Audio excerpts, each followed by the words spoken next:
"We see no viable path for Sears to succeed as a retailer," Bill Dreher, who covers Sears stock for Susquehanna Financial Group, tells WSJ. "I'm concerned that the vendors are starting to lose patience," he says, arguing that this is what put Sears subsidiary Kmart into bankruptcy in 2002, when it was an independent firm. Lampert took control of Kmart after its bankruptcy and then leveraged its stock to acquire Sears in 2005. The fraying patience of vendors is obvious from the following moves, reported by the journal. LG Electronics and Samsung are demanding cash up front for delivery of certain goods.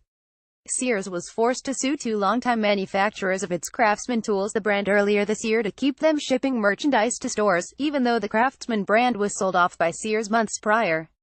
Clorox is imposing tougher repayment terms for its popular household products.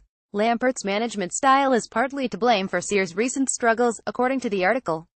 Lampert adopted a strategy of skimping on investment in store upgrades and instead used that money to buy back Sears stock from investors, a strategy that kept Sears stock buoyant, until the financial crisis struck. Americans' preference for online commerce grew dramatically, WSJ said.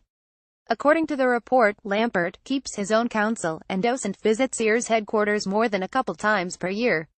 He also rarely visits stores and prefers that top executives do the same, arguing that it is cheaper and more efficient to connect with store managers over video conferences. The bottom line: few traditional retailers have thrived in this era of e-commerce. But Sears, which was once the most innovative retailer in America, has been caught more flat-footed than the rest, partly due to Lampert's missteps.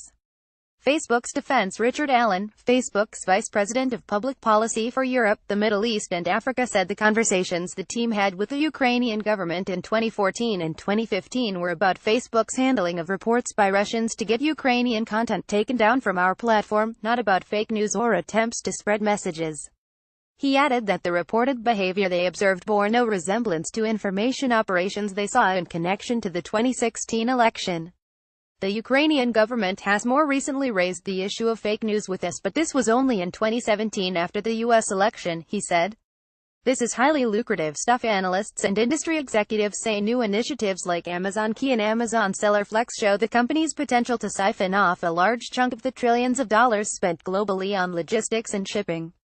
This is going to be a huge business for them, says Cooper Smith Amazon, an analyst with business intelligence firm L2.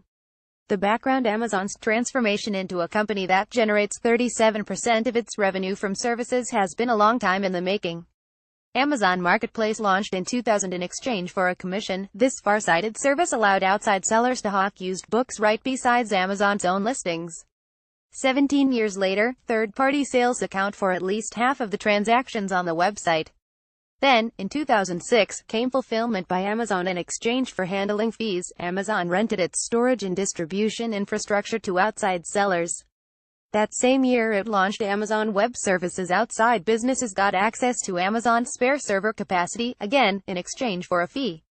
It's this pattern of creating state-of-the-art services for its own use, and then offering them to outsiders, that should have the logistics and shipping industry worried. The logistics industry is only just now starting to wake to this threat, says Zvi Schreiber, CEO of the online shipping marketplace Freightos.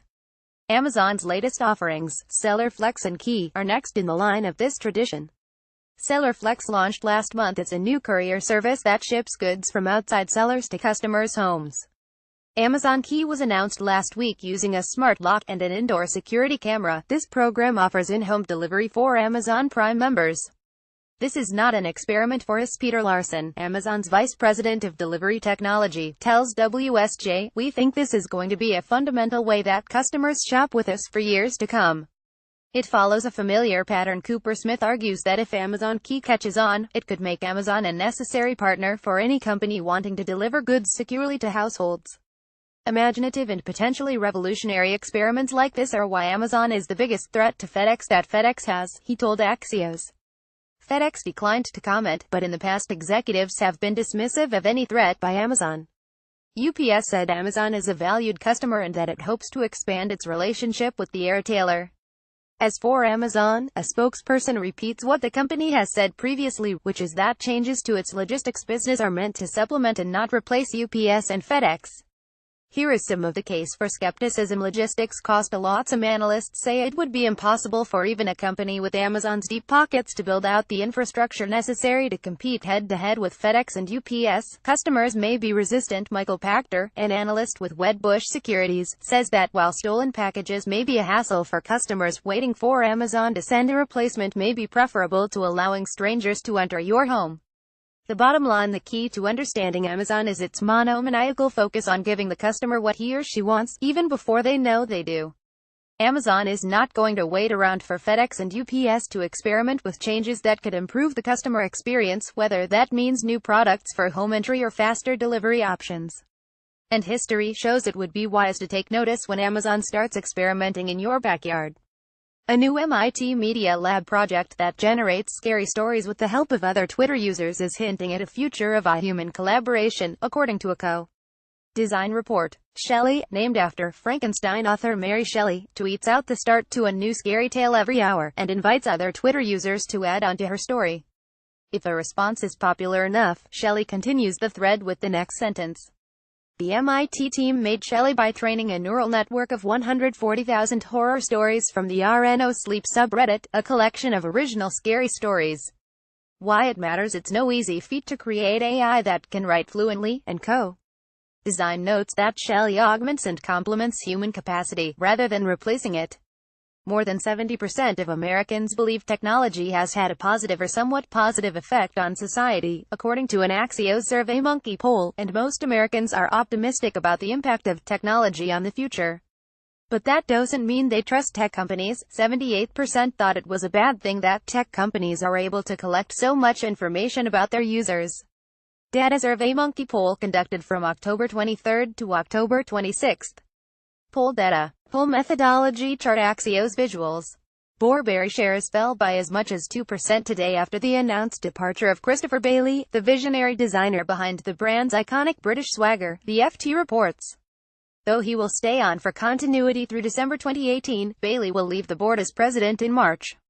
Bailey's bona fides as a design talent were never challenged, but he was unable to translate that into confidence in his shrewdness as a businessman over the last 3 years. The British company has been in turmoil at the top since 2014, when CEO Angela Ahrendts went to Apple to head up its retail efforts. Bailey then became CEO, a position he relinquished 3 months ago to Marco Gabbetti, and took the title of president. Details of the study, as detailed by MIT Technology Review researchers analyzed 34 young adults, even split between suicidal participants and a control group.